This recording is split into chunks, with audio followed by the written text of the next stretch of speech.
Hello family, Brother Preston here, and welcome to the 5-Minute Word. Today I want to let you know that love wins all.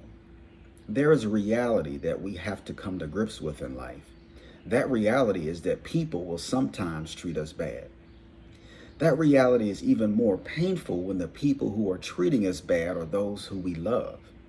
Jesus told us in Matthew chapter 10, verse 36, your enemies will be right in your own household.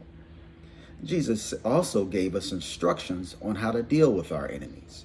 Matthew 5, verse 43 and 44 says, you have heard that the law says, love your neighbor and hate your enemy. But I say, love your enemies, pray for those who persecute you. Wow, Lord, that's a big ask. You don't know what they've done to me. You don't know what they've stole from me. You don't know how they've hurt me unjustly. How can I do that, Lord? Then Jesus gave us even more seemingly unreasonable instructions.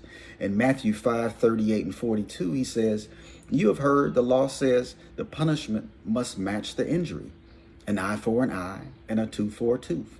But I say, do not resist an evil person. If someone slaps you on the right cheek, offer the other cheek also. If you are sued in court and your shirt is taken from you, give them your coat too. If a soldier demands that you carry his gear for a mile, carry it 2 miles.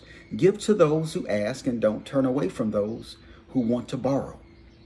Why would Jesus give us such difficult and unfair instructions on how to deal with people who are treating us bad? He gave us his answer. In Matthew 5, verses 45 and 48, it says, in that way, you will be acting as true children of your Father in heaven.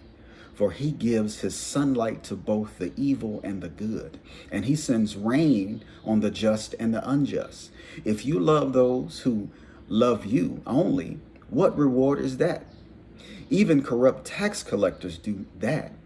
If you are kind only to your friends, how are you different than anyone else? Even pagans do that. But you are to be perfect, even as your Father in heaven is perfect. Jesus wants us to be perfect. When we follow his example, the world will see the love of Christ in us. Love wins all. God bless.